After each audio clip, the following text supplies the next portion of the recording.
Beleza.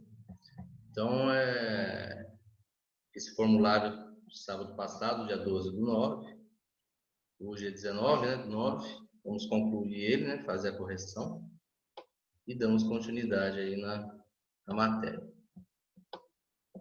Beleza. Então, vamos começar a refrescar a memória, né? Primeira questão. Quem quiser abrir o microfone, participar do chat. Primeira questão fala sobre o processador, né? O que vocês entenderam pelos processadores, né? Nós tivemos uma parte em que eu expliquei sobre os processadores e a sua forma de processamento, né? A sua capacidade de processamento, ok? E a sua capacidade de processamento em bits, né? Onde ele, em determinado ponto, as tarefas que chegam para o processador, né? São as tarefas que ele consegue processar, né? Numa única vez, em cada vez, né? Temos processadores de 16 bits, 32 bits e 64 bits. Então, está perguntando nessa questão aí, o que vocês entenderam sobre isso? Sobre os 16 bits, 32 e 64 bits. Alguém quer responder essa questão aí?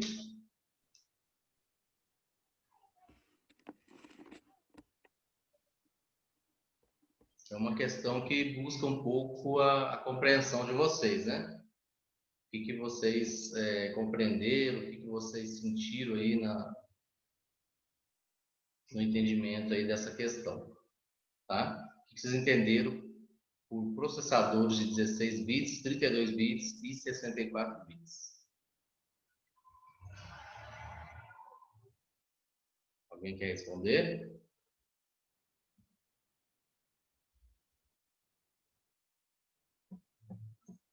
Temos uma resposta aqui. Isso. É a quantidade de informações que pode ser alocada, trabalhada de uma só vez. Isso, exatamente, né? A tarefa, a Ana Clara respondeu. Então, significa que os processadores é como se fosse uma porta de entrada, né? O exemplo que eu dei, né? Uma porta de entrada. E quanto maior esses bits, né? A gente pega, por exemplo, 2 elevado a 16, 2 elevado a 32 e 2 elevado a 64. Nós vamos descobrir qual é a porta de entrada de cada um.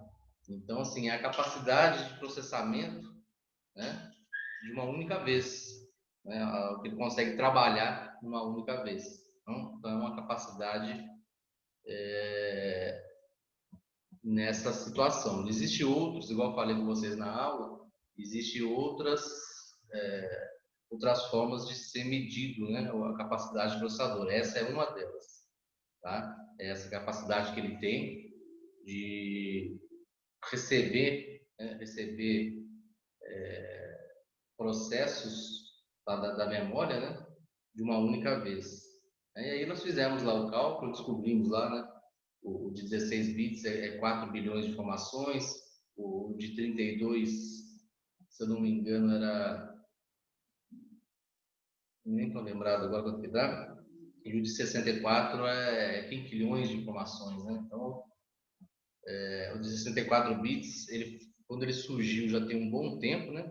Ele já tem mais de 10, 15 anos e até hoje não evoluiu nessa questão e nem precisa, né? Porque 64 bits é uma quantidade de informação que nem os dispositivos de armazenamento existem com essa capacidade. Então, num único processo ele acessar esse tanto de informações, então não há necessidade, né, de evoluir nessa questão, pelo menos. Ok? Então seria isso aí, né, que a Ana Clara respondeu, né? A quantidade de informações, num único processo, né, numa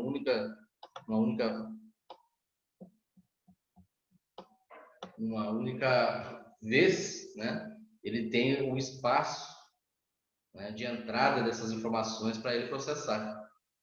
né? É a capacidade disso, né? Dessa comunicação com a memória e com a capacidade dele próprio, né? Lembrando que tem também essa quantidade de bits externos, esse aí é interno, é a capacidade do processador mesmo, tá? Depois a gente vai entrar mais em detalhes quando a gente estiver trabalhando com dispositivos, né? Exclusivos, né? Barramentos. Quando a gente for estudar sobre barramentos, por exemplo, nós vamos estudar isso, né? É a capacidade de bits dos barramentos. Barramentos aquelas trilhas, né? Que interligam, né? Fazem esse meio termo de comunicação entre os componentes. Aí também tem um espaço em bits para ele trafegar os dados, né? A gente vai entrar nesse detalhe. Então vamos lá. Alguém quer acrescentar algo a mais? Quer tirar alguma dúvida nessa questão? Essa primeira questão nossa. Então vamos para a segunda questão.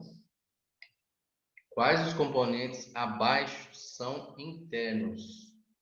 Né? Então nós temos aí componentes. Desses componentes que vocês estão vendo aí nessa segunda questão, tem componentes internos e externos, né? Lembrando que os internos, eles ficam dentro lá do gabinete, fazendo parte da placa-mãe, né? Que é a placa principal, praticamente é o computador. E outros componentes, eles estão interligados através de cabos, porém, eles estão externos, né? Eles estão fora do gabinete, tá? Então, externos e internos quer dizer isso. Os internos é aqueles que estão bem próximos, né, da placa-mãe, que é o computador em si, e os externos são aqueles que estão fora, mas, né, de certa forma, interligados também, mas através de cabos. Beleza? Quem seria esse? Quais são os internos, né? Tá, a pergunta é essa. O pendrive, ele é um interno? Microfone, scanner, HD, né?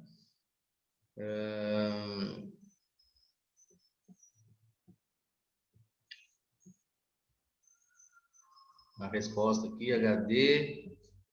O HD é interno, né? Ele fica lá dentro, próximo aos componentes internos, faz parte de um componente, é um componente interno, né? Memória RAM, processador. Surgiu uma dúvida em relação ao microfone, né? Por que, gente, que o microfone surgiria essa dúvida, né? Nós estamos, na verdade, generalizando, né? Na verdade, o comum é o microfone ser externo, né? Só que aí se a gente for relacionar, por exemplo, a notebook, relacionar a um smartphone, um tablet, né? Aí o microfone realmente ele é interno, tá? Então nós estamos tratando de computador pessoal, né? A aula é computador pessoal. No caso do computador pessoal, o microfone é externo, então nós não vamos relacionar eles como interno, tá? E se eu relacionasse ali dispositivos eletrônicos e computadores pessoais, aí nós poderíamos fazer essa diferença, né? Lógico. Porque a maioria dos dispositivos hoje, o microfone é interno, tá? Mas aí, em relação ao computador pessoal, que nós estamos estudando, que computador pessoal, ele a base, né? É a base, ou seja, parte dali, né? Parte dali o quê? A arquitetura, a construção, o que se tornou comum, né, entre a IBM com a Apple, né, quando eles desenvolveram e foram evoluindo essa ideia de computador pessoal. Então, dali, desse ponto, né, está a história, né, e a evolução também, certo? Então, nós estamos estudando bem essa parte, né, essa parte bem, né, a parte bruta mesmo, né, a parte do surgimento do computador pessoal, das peças base, né, que ou seja, são as principais, e o seu funcionamento. A partir disso que nós estamos estudando, que é o computador pessoal, aí surge, junto à evolução, né? Aí surge os smartphones, passaram a ser praticamente computadores, né? Só que com recurso de voz. Surgem os tablets, que são os verdadeiros computadores de mão hoje em dia, né? E também os notebooks, cada vez mais finos, né? Cada vez mais compactos também. E esses componentes, esses equipamentos, nós não podemos misturar nessa ideia nossa aqui desse estudo, tá?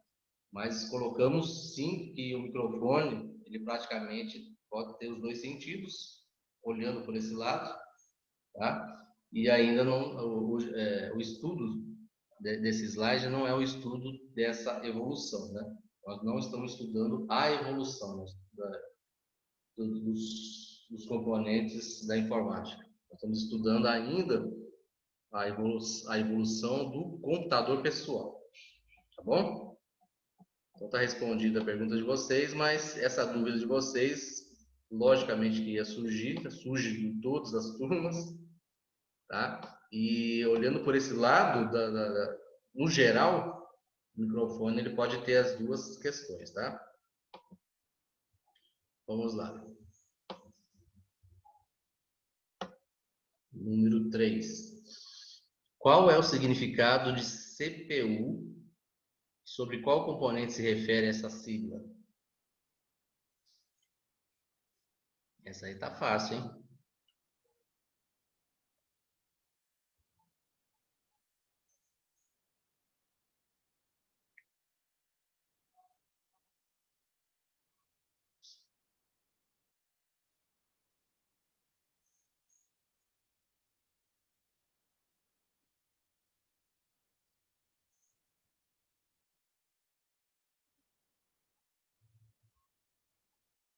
Qual o significado de CPU? Unidade, a Ana Clara respondeu lá, unidade central de processamento, né?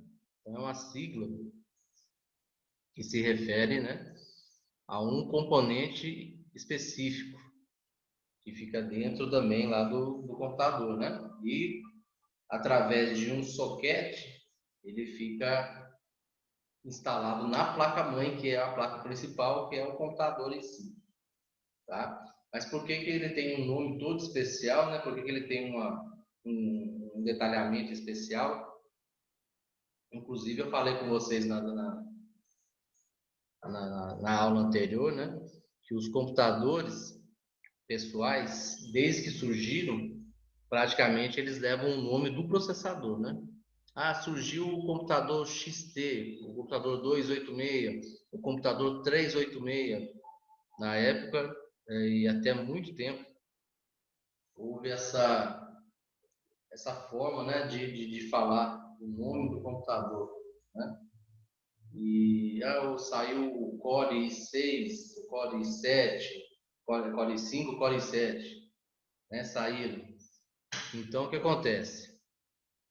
Acontece que o processador, né, a unidade central de processamento, ou seja, significa que é o processador, né, responderam aí também, e ele é praticamente, digamos que 90% da tarefa, né, que a gente espera, né? A gente já estudou que nós temos a entrada de dados. A entrada de dados, diversos componentes trabalham, né, juntos, né, trabalham com o mesmo propósito, né, fazer com que os dados cheguem, né, através de dispositivos, através de cabos, através das trilhas, através de memória, através. Daqui a pouco a gente vai chegar numa aula lá, que vocês vão entender esse funcionamento. Mas todos trabalham juntos para levar esses dados para o processador, para a unidade central de processamento. Porque é lá, naquele chip, né, naquele dispositivo lá que está encaixado na placa-mãe, o processador, é ele que vai processar os dados, né? Aí engloba uma das suas capacidades, os 64 bits, né? Os de hoje têm essa capacidade de 64 bits, né? E outras que a gente vai aprender durante o curso aí. E essa capacidade do processador é processar os dados com a velocidade máxima que ele possa conseguir. E assim que ele processa os dados, através das instruções que eu, usuário, enviei através de outros dispositivos que juntos chegaram esses dados lá para ele. E o processador, igual eu falei com vocês, ele já é construído com as instruções. Então vai chegar os códigos lá, os bits, né, em 0, 1 da questão, e ele já tem a instrução lá pré-determinada lá já. Ele vai trabalhar em cima da instrução que chegou, né, de bits. E ele vai rapidamente nos retornar uma resposta. E essa resposta ele envia novamente para os componentes, pelas trilhas, né, pelos barramentos, até chegar na saída para a gente, né, que é o principal local de saída é o monitor de vídeo. Mas aí pode ser, dependendo da tarefa, né, pode ser uma caixa de som, pode ser uma impressora, né, pode ser outras, dependendo da tarefa que eu fiz, né. Mas o mais esperado, quase que em 100% das vezes, é o monitor de vídeo, né? É acompanhar respostas no monitor de vídeo, beleza? Então, para mim, né, na minha opinião, ele é o segundo mais importante, né? Porque eu acho que a placa-mãe é ela que é a mais importante, porque tudo tem que estar ligado nela, né? Tudo tem que estar passando por ela e o funcionamento dela tem que estar perfeito para tudo funcionar, né? E o CPU é como se fosse o cérebro. Então, digamos que a placa-mãe é o corpo, né, com todo o funcionamento, todos os órgãos, e a CPU é o cérebro, né, realmente, né? O processador é o cérebro. Beleza? Então, vamos passar para a próxima aí, para a gente finalizar o formulário de hoje. E qual que é a diferença, né? Praticamente. O que é mainframe e o que é personal computer, que é no caso o PC, né? O que nós podemos destacar entre os dois aí?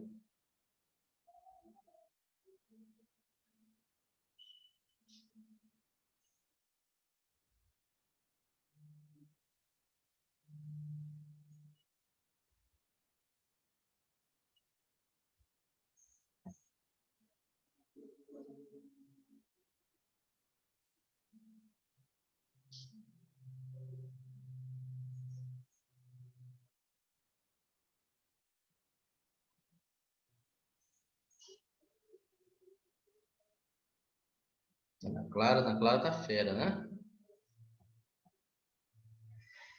O mainframe é um computador de grande porte voltado para processar uma quantidade muito grande de informação. É isso mesmo, né? Então, o mainframe era o nome utilizado aos computadores de grande porte, numa época mais antiga, o que hoje viraram os servidores, né? Então, não deixou de existir o mainframe, só que mudou um pouco apenas a referência, né? Ok? Então, o mainframe é um computador de grande porte, né?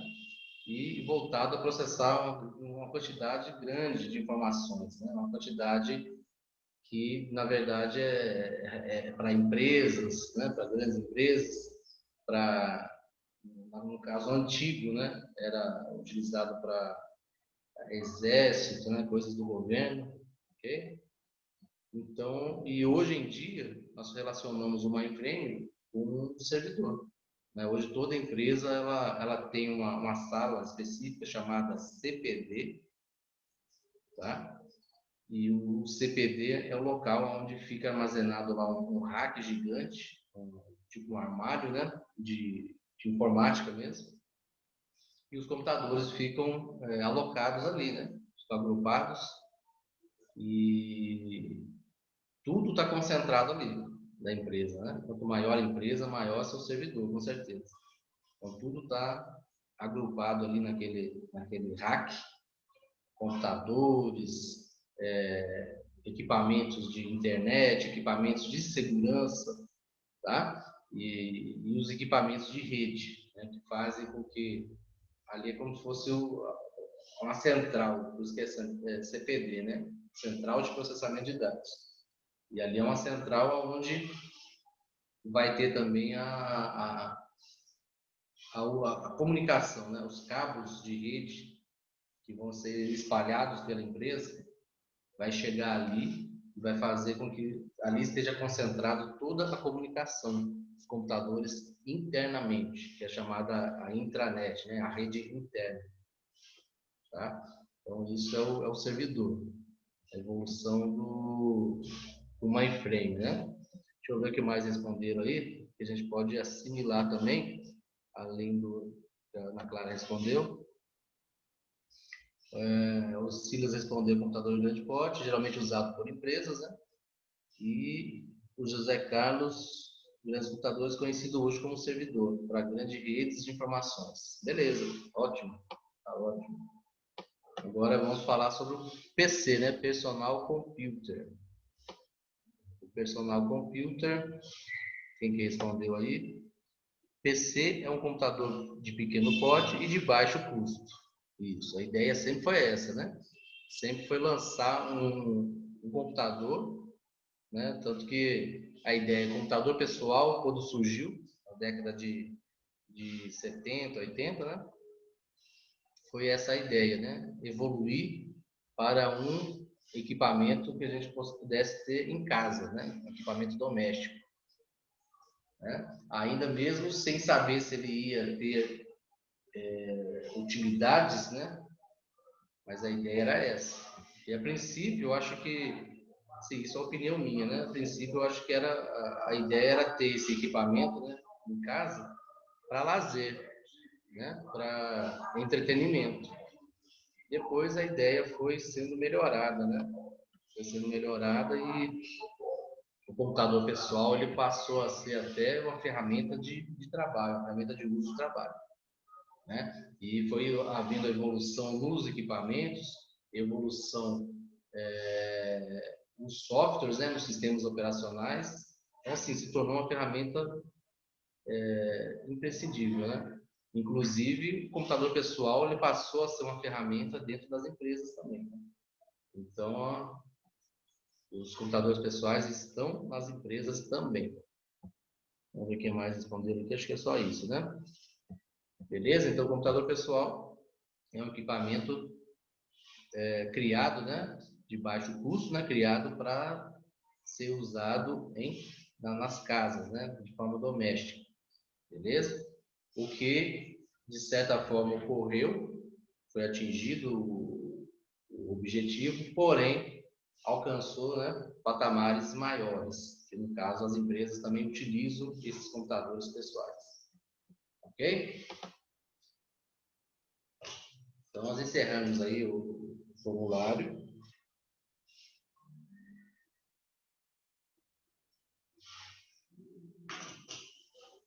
Encerramos o formulário. Eu vou.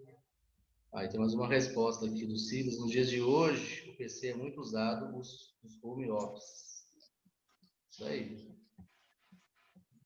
Hoje tem tudo, né? Até mesmo você pode trabalhar em casa, né? Hoje você tem no computador, você pode usar ele como ferramenta de trabalho em casa. É o que nós estamos fazendo, né, gente? A princípio aí, que já está chegando a hora já de voltarmos, tá, gente? Estamos todos ansiosos aí, já está chegando o momento, né? Bom, deixa eu fechar aqui o formulário. Alguém quer fazer mais alguma observação? Alguma dúvida? Eu vou fechar o formulário aqui e vamos passar novamente para o slide. Então, vamos lá.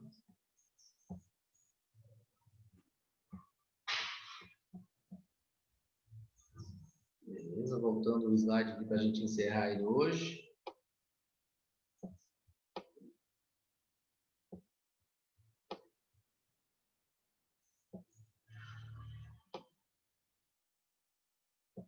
Ok? Então, nesse slide aqui, nós paramos bem lá na frente, né? Nós falamos sobre hardware e software, que nós vamos estudar, né? Falamos sobre o hardware, destacamos nessas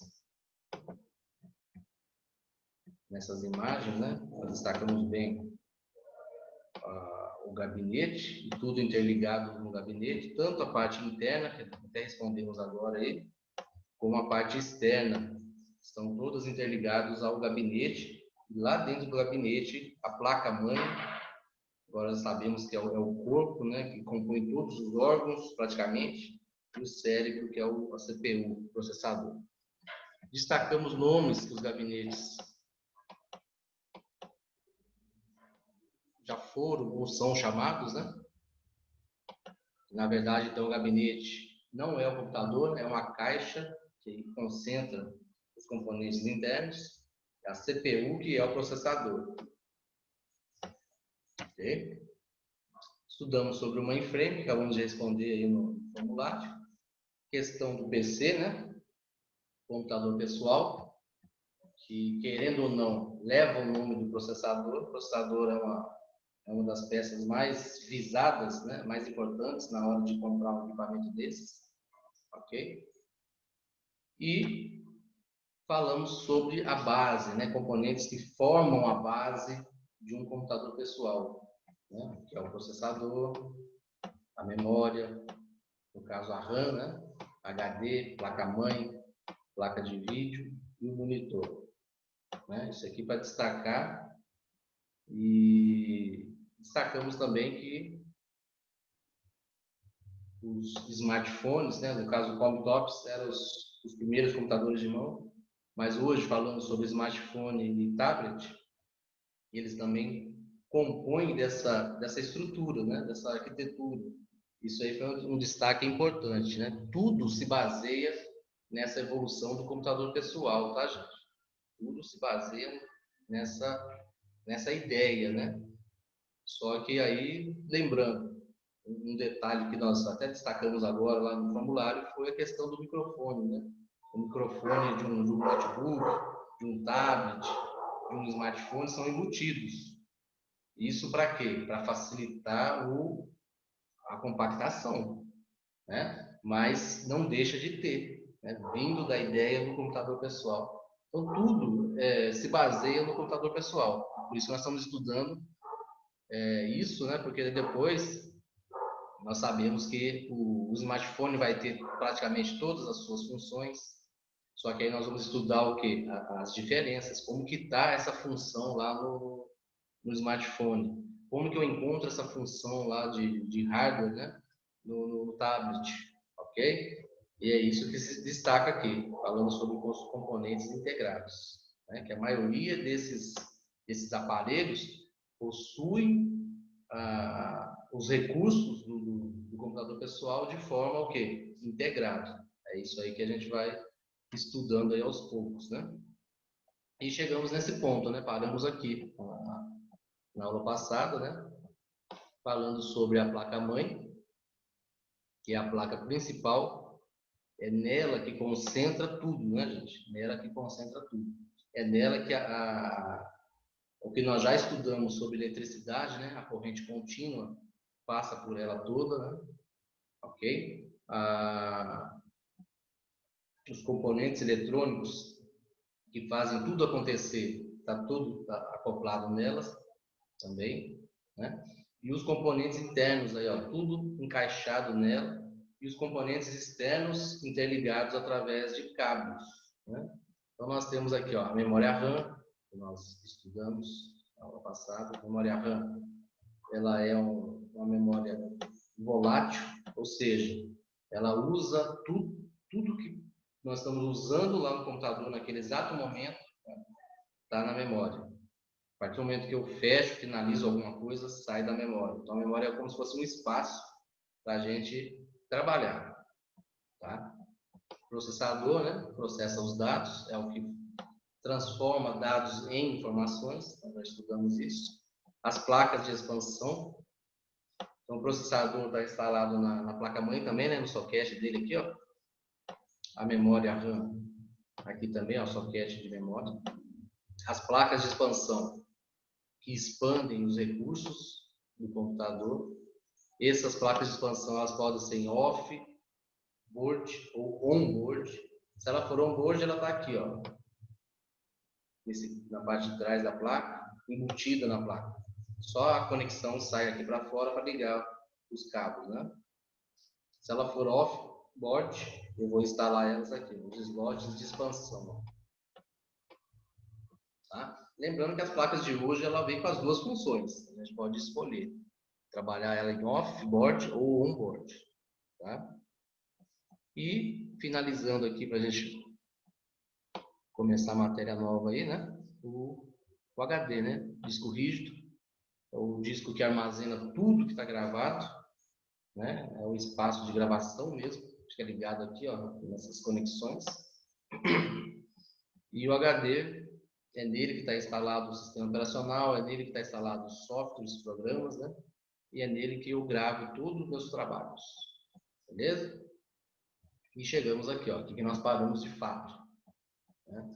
Nós vamos entender um pouco o funcionamento básico, né? A base dessa roda aí que funciona, né? Lógico que se a gente for abrir o leque, né? Amplificar, começa a entrar outras funcionalidades, certo? Mas aí nós vamos saber essa base aqui, dessa base nós vamos abrindo o nosso horizonte mais, né? Aos poucos aí, beleza? Então, primeiramente, o computador vai ser ligado, né? Digamos que nós ligamos lá o computador. O que vai acontecer? O primeiro passo, gente, quando a gente liga esse equipamento, que é o computador pessoal, ele tem um chip lá também, conhecido como memória ROM. Tá? Essa memória ROM, ele vai ter praticamente dois softwares, né? Um chamado BIOS, outro chamado setup. Tá? No setup, ele tem uma listagem de todos os componentes internos do computador, como se fosse um manual, uma legenda, um conteúdo mesmo. Tá? E nesse setup eu também consigo configurar esses dispositivos internos. Eu consigo desativar, por exemplo, só um exemplo, eu consigo desativar uma placa on-board para mim poder colocar a minha off-board. Tá? Eu consigo modificar a data e a hora do equipamento, não do sistema operacional, igual a gente faz pelo reloginho lá do Windows, né? Aqui nós estamos configurando do equipamento. Tá? Eu consigo ajustar em qual velocidade o processador vai desempenhar.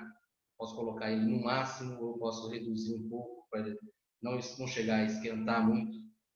Né? Então eu consigo fazer diversas mudanças consideradas avançadas, né? Complexas, porque somente um técnico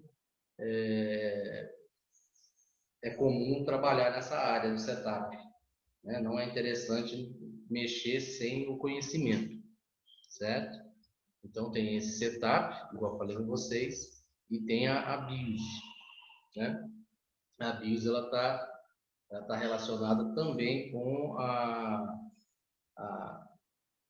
configuração, né, do software em geral, que está interligado ao equipamento todo, né, de todo o funcionamento também.